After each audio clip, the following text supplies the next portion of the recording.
Hey, what's up mga bro? So kagabi nga lang ay naglaban itong Magnolia Hotshot at Barangay Ginebra San Miguel.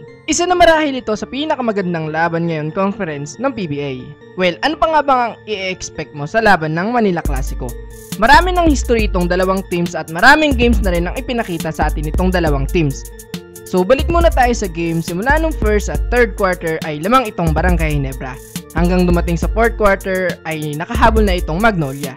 At naiuwi pa ng Magnolia sa overtime ang laro.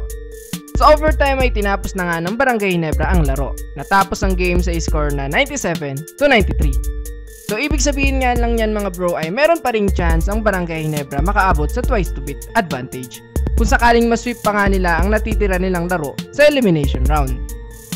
Pero ang dalawang players na pag-uusapan natin ngayon ay itong si Scottie Thompson at Gio Halalon. Dalawa sa future best guard ng PBA. Ngayong laban ng Magnolia at Ginebra, ito na marahil ang pinakamagandang performance nilang dalawa. Si Scottie Thompson ay merong 27 points, career high yan ni Scottie Thompson, na may 11 rebounds na halos kaparehas ni Japet Aguilar na may 11 rebounds din. Sa kabila naman ay merong 22 points itong si Halalon. Hindi lang yan mga bro dahil yung 22 points niya ay sa second half niya ginawa. Bumulusok nga itong si The Bus Driver sa fourth quarter, kung saan umiscore siya ng 12 points. At isa si Halalon kung bakit umabot sa overtime ang laro. Yun nga lang sa overtime ay na-foul out itong si Gio Halalon. Pero grabe pa rin talaga yung pinakitang laro ni Gio mga bro. Grabe din yung pinakitang puso niya sa game.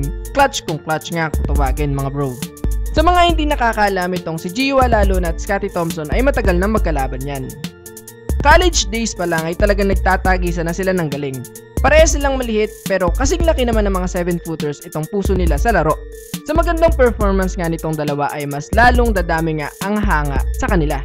Lalo na siguro dito kay Halalon, grabe kasi talaga maglaro. Pero props din kay Mark Baroka dahil grabe din yung block niya kay Sol Mercado. Kundi dahil sa block ni Baroka ay hindi nga makakatira ng clutch 3 points itong si Halalon. At sa Ginebra naman ay props kay Japet Aguilar dahil kahit hindi nga maganda yung shooting niya sa free throw ay nakabawi naman siya sa overtime. Ilang mga crucial defense na nga rin ang pinakita niya sa huling quarter ng laro. Pero overall ito na marahil ang isa sa pinakamagandang laban ngayon conference sa PBA. Tanging Magnolia at Ginebra nga lang makakagawa niya sa PBA dahil sa napakadaming sumusuporta sa kanila. So ayun lang mga bro para sa video natin for today. Grabe talaga yung laban kapag Manila Clasico, 'di ba mga bro? Lalo na siguro kapag live ka nanood ng laban, 'di ba?